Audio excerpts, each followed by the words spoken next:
You think not caring about your birthday anymore means you're depressed or disconnected. Maslow discovered something far more complex in his research on self-actualized individuals. He found that people at the highest levels of psychological development had a specific relationship with birthdays that looked like indifference but was actually transcendence. These psychologically mature people stopped caring about birthday celebrations, while observers interpreted it as sadness or antisocial behavior. The most revealing part? Maslow identified that birthday indifference signals one of two opposite psychological states. Either you're collapsing into depression, or you're evolving beyond the need for external validation through ritualized attention.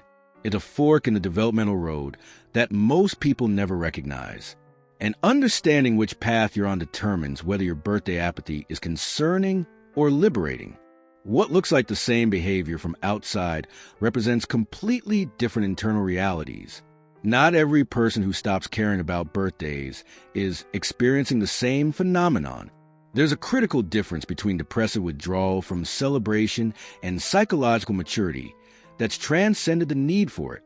Maslow observed that many people stop caring about birthdays because they're experiencing existential despair, social isolation, or depression that makes celebration feel hollow or painful. These individuals aren't choosing indifference. They're collapsing into it. But the pattern he documented in self-actualized individuals was fundamentally different. These were psychologically healthy people who'd simply outgrown the need for a day dedicated to being special, for ritualized attention, for external validation of their existence. They weren't avoiding birthdays from pain. They were indifferent from wholeness. They didn't need others to celebrate them because their sense of worth wasn't dependent on external acknowledgement. This isn't pathology. This is a natural consequence of completing certain developmental stages. What appears as the same disinterest from outside reflects opposite psychological realities inside. Real self-actualized birthday indifference, according to Maslow's research, comes with peace rather than pain, with integrated identity rather than fragmenting isolation. In this video, I'm going to reveal what Maslow's hierarchy explains about birthday indifference, the 5 psychological meanings behind no longer caring about your birthday, and how to distinguish between depressive apathy and developmental transcendence. You'll discover the specific markers that Maslow identified in self-actualized individuals regarding celebratory rituals, and why this shift represents either a crisis point or a maturation point depending on which other psychological patterns accompany it. These are insights from humanistic psychology that explain why some people's birthday indifference signals they need help, while others signals they've achieved a form of psychological freedom. By the end, you'll understand exactly what your own birthday apathy reveals about your current psychological state. This isn't another psychology video about depression symptoms or self-care advice. This is humanistic psychology applied to a specific life marker that reveals deep truths about your developmental stage. This video is for people who've noticed they no longer get excited about birthdays, who feel nothing or even dread when the day approaches, who stop caring whether anyone remembers or celebrates them. If you used to love birthdays but now find them meaningless, if you feel guilty about your indifference, if you can't tell whether you're growing up or falling apart, you're about to understand what's actually happening. But warning, this will require honest self-examination about which psychological pattern you're actually experiencing. If you're ready to understand what your birthday indifference really means, keep watching. Think about the last birthday you had. Notice what you felt as the day approached. Was it emptiness, a hollow feeling where excitement used to be? Was it dread, anxiety about having performed gratitude, or happiness you don't feel? Was it simple neutrality, neither positive nor negative, but just another day?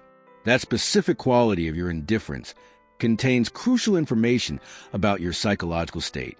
Maslow understood that birthday celebrations serve specific psychological functions at different developmental levels. And when you stop needing those functions, the celebration loses meaning. But there are multiple reasons why you might stop needing them. You might have transcended the need, or you might be too depressed to access the need, or you might be so isolated that fulfilling the need seems impossible, so you've defensively decided it doesn't matter. The psychological weight of not caring about birthdays accumulates differently depending on which pattern you're in. If it's depression, the indifference comes with other symptoms: generalized anhedonia, social withdrawal, negative self-talk, hopelessness.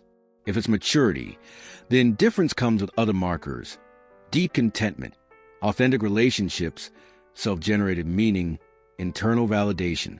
Most people experiencing this shift can't tell which they're experiencing because both feel like not caring.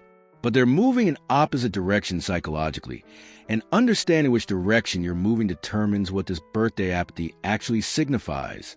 This is a distinction Maslow found crucial. Same external behavior, opposite internal trajectories. Maslow's hierarchy provides essential framework for decoding birthday indifference. At the third level, love and belonging, birthdays serve as ritualized proof that you matter to others, that you're remembered, that your existence is significant to your social network. Birthday celebrations at this level are about connection, inclusion, being valued by your tribe. When a child's birthday is forgotten, they feel invisible, unimportant, unloved. This isn't superficial. It's meeting a genuine psychological need for belonging. At the fourth level, esteem, birthdays become about being celebrated, being special, receiving attention, and admiration. Birthday celebrations at this level involve parties, gifts, public acknowledgement, social media posts, external validation that you're worthy of recognition. This serves the esteem need, both self-esteem and the esteem of others.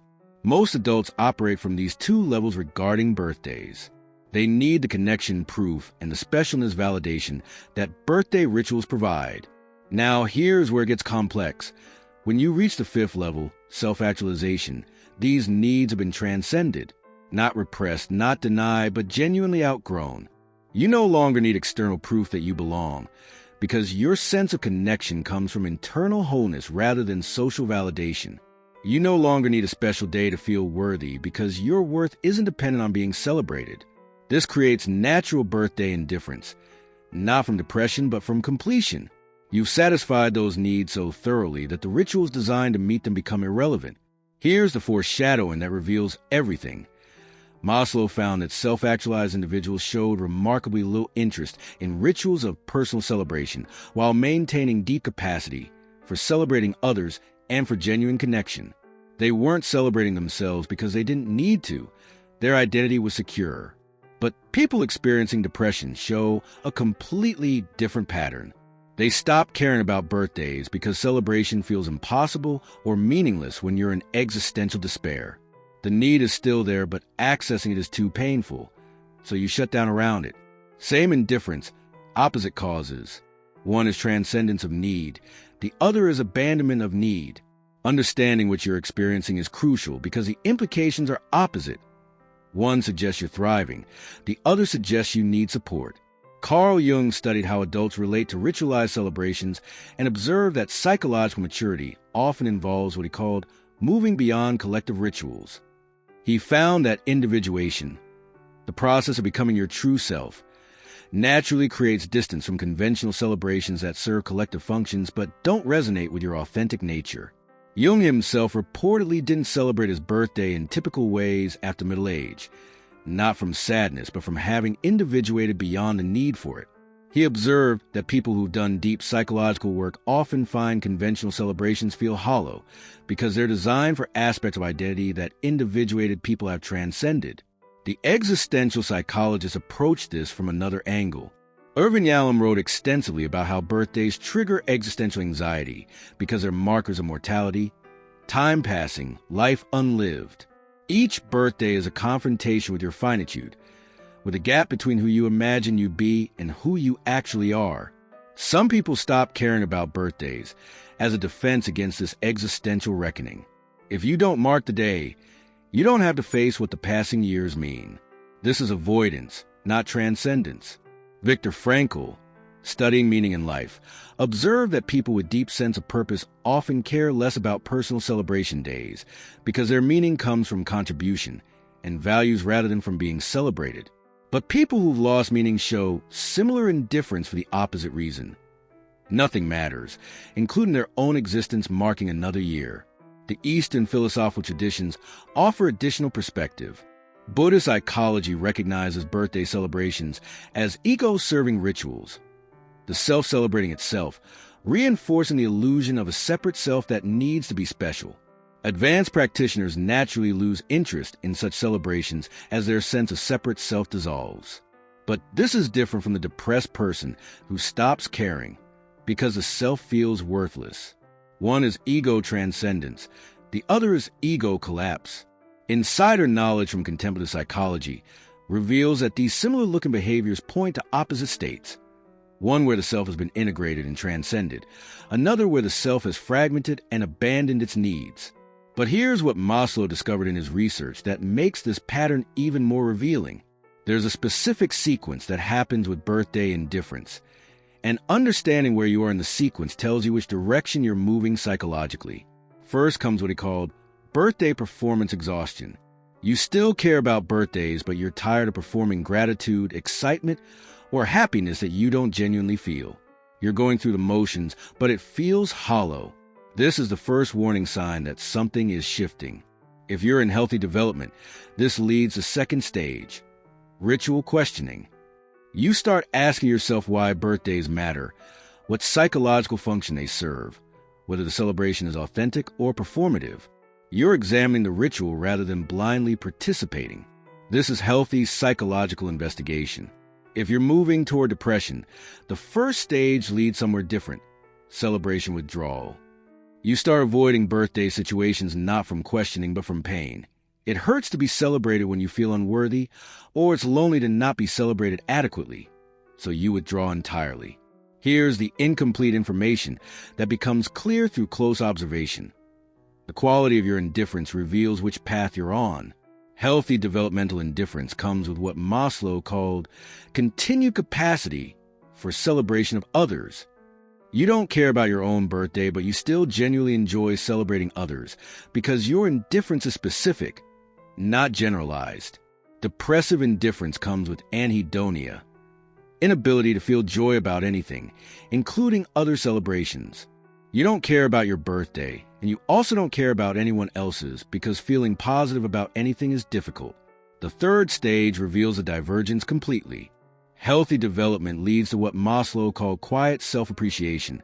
You don't need a special day, but you have genuine positive regard for yourself daily. Your birthday being unremarkable doesn't mean you feel unremarkable.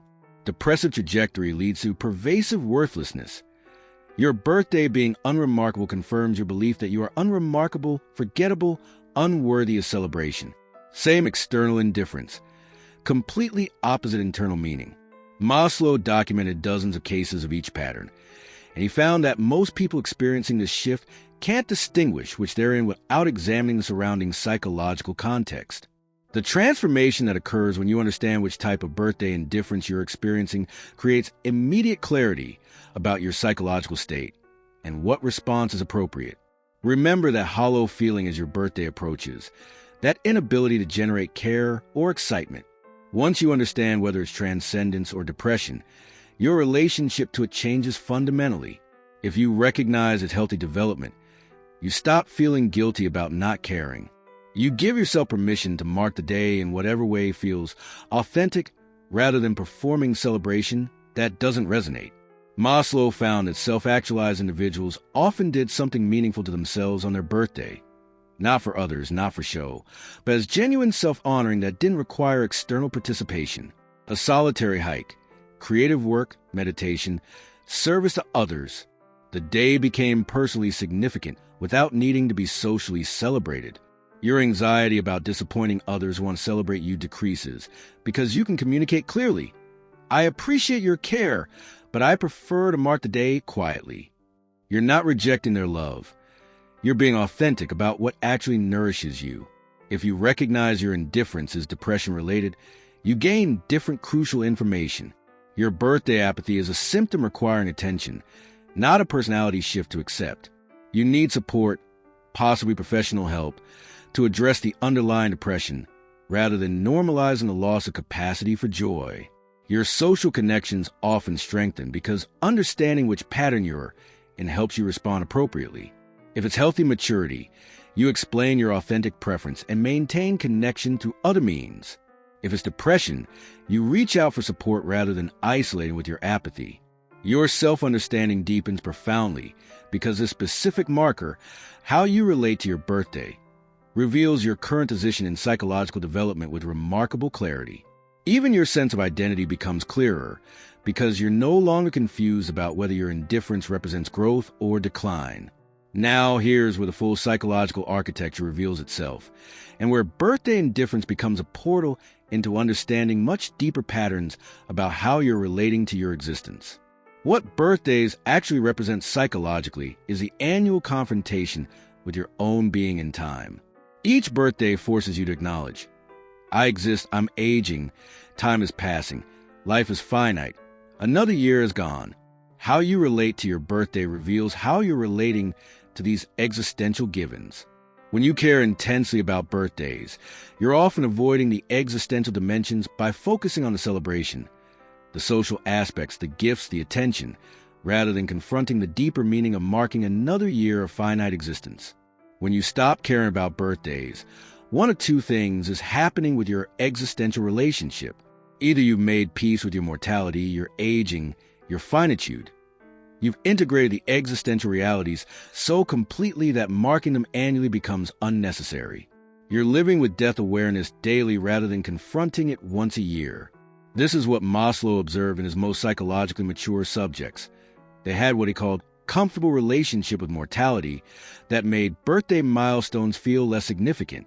Or you're in existential crisis where the passage of time has become so painful because you're not living the life you want, because years are passing without meaning, because aging represents loss rather than growth, that you defensively shut down around the annual marker.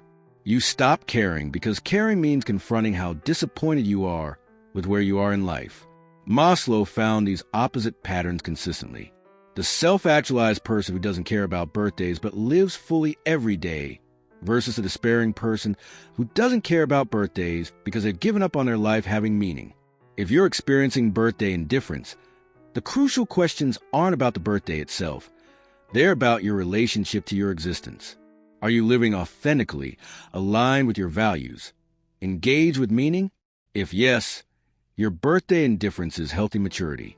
You don't need a special day because every day has significance. Are you disconnected from meaning?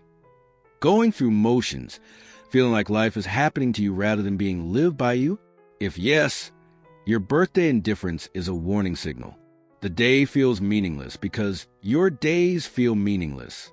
There's a specific self-examination that Maslow recommended for distinguishing these patterns. Ask yourself, if someone wanted to celebrate your birthday, would you feel warmth and appreciation for their care even if you don't need the celebration? If yes, that's healthy maturity. You've transcended the need but retain capacity for connection. If no, if the offer feels burdensome or makes you feel worse, that's concerning. You may be too depressed or isolated to receive care. Ask yourself, can you identify what makes you feel alive? What gives your life meaning, separate from birthdays and celebrations? If yes, you found internal sources of value. If no, if everything feels flat including but not limited to birthdays, that's generalized anhedonia requiring attention. Ask yourself, do you feel at peace with aging or does the passage of time trigger anxiety, regret, or despair? Your answer reveals whether birthday indifference comes from existential integration or existential avoidance. These questions distinguish whether your indifference represents the completion of certain developmental stages or the abandonment of needs you still have but can't access. If you're recognizing yourself in the concerning patterns, the most important thing to understand is that birthday apathy isn't the problem. It's a symptom pointing to deeper psychological work needed. The birthday is just the annual marker that makes the underlying pattern visible.